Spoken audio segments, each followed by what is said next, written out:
toward partisan gain when he was asked about Afghanistan, is as sure a sign as I think we get in American politics that we are likely up for another round of partisan politicking about the war.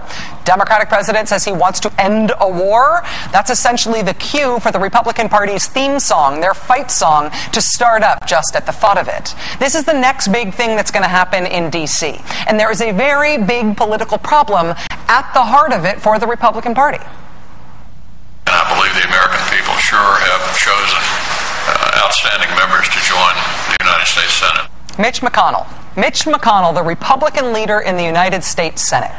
In former President George W. Bush's new book, the opening lines of Chapter 12 include a bombshell about Mitch McConnell and the war in Iraq. According to President George W. Bush, Mitch McConnell came to him with a request right before the midterm elections in 2006. Mr. President, he said, your unpopularity is going to cost us control of the Congress.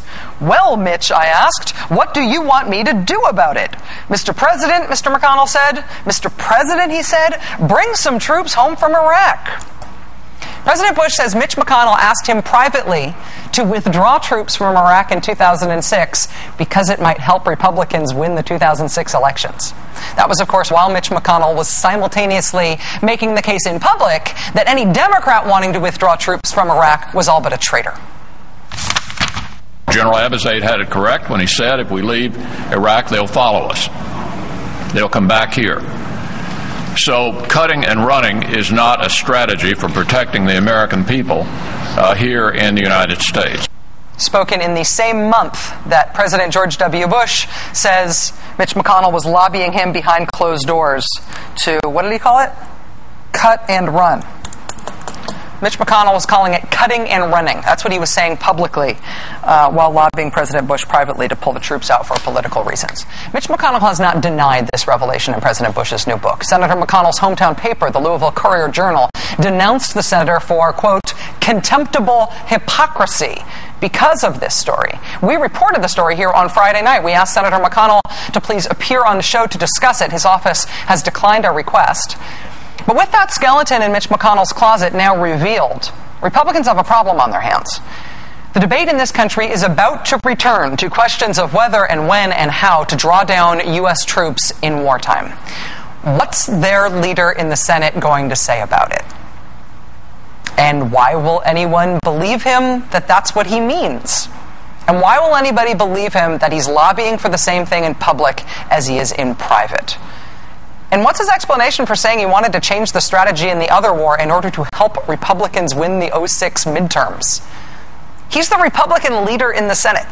And this scandal hanging over their Senate leader means Republicans are now politically hamstrung on the war, as long as he's there. So what happens next here?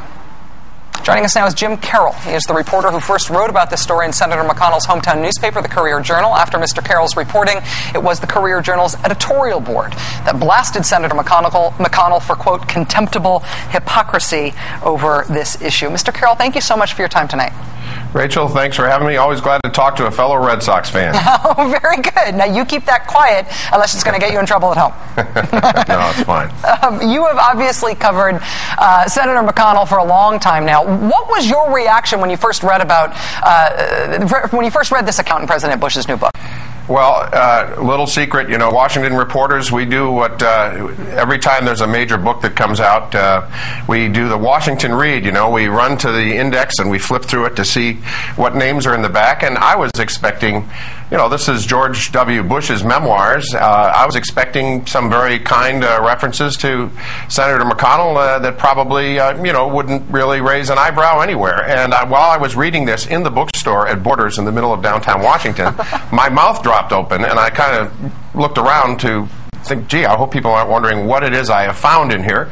And I hurriedly bought my copy of the book and scurried back to the office and wrote a story. It's striking because this is not the kind of revelation you would expect to see in a book from a Republican president about a current Republican leader of the Senate who is going to be even more prominent in the next coming years. Now, Senator McConnell has pointedly not denied the allegations, and yet I mean, this is, as far as I understand it, Senator McConnell and President Bush were pretty close. I mean, at least publicly, Senator McConnell was one of his biggest defenders, specifically on the Iraq War. Is there a potential rift between President Bush and Senator McConnell that we didn't know about before?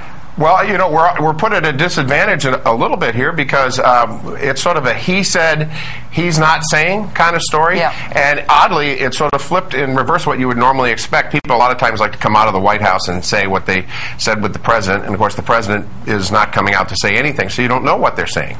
In this case, you've got President Bush saying what he and Senator McConnell discussed alone in the Oval Office. But McConnell has said that he is not going to discuss what advice he gives to the President of the United States, but he's always been supportive of the troops, but he doesn't address the actual issue that's raised in the book. So we're kind of at a disadvantage until either Senator McConnell writes his own book or decides he wants to say something more about it. Have you been surprised by the muted reaction so far among elected officials? I know in your piece you quoted Democratic Congressman John Yarmouth of Kentucky being critical of Senator McConnell on this, but other than that, there has not been broad political response to this yet. It's very funny. I fully expected, a lot of forehead smacking and desk pounding and a lot of phone calls the next day, and it's sort of, not too much really came out of it. There's a lot of conversation about it, in the blogosphere and some websites and your program, but it has not turned into a big political issue. Perhaps, last week Congress wasn't here. As you know, when Congress is here, Washington becomes much bigger echo chamber than normal. And so it kind of, if Bush could have timed it any better, I can't imagine how. But, the one other thing I want to point out in this thing is this is not just any senator he is writing about. This is Mitch McConnell, who, if you looked up, if there was such a place to look up staunchest defender of the Iraq war policy, Mitch McConnell's face would be right there. And this was true, throughout many trying times during the Bush administration. That's number one. Number two, this is a family matter. Who was sitting as the longest-serving cabinet member in George Bush's administration? Mitch McConnell's wife, Elaine Chao, Secretary of Labor, was there from beginning to end. So this is just that's why you called it a bombshell. I was flabbergasted and thunderstruck, and any other word you can find, to read this. And when I talked to some analysts, the word I heard mostly was wow. And people said, I didn't know that President Bush had it in for Mitch McConnell. And because we don't know what Mitch McConnell is really thinking about this, we're kind of at a loss ourselves. At this point, it feels like suspended animation with him avoiding comment. But even if there isn't a huge political firestorm over this, I think to have something like this on the record about him, he's got to comment eventually. I'm going to keep asking him to come on the show. I can almost guarantee you he will say no every day. But if you hear from him, will you tell us? I would be glad to. I would be glad to. Jim Carroll, reporter for the Louisville Courier-Journal. Thanks for your reporting. Thanks for your time tonight. Thanks for having me.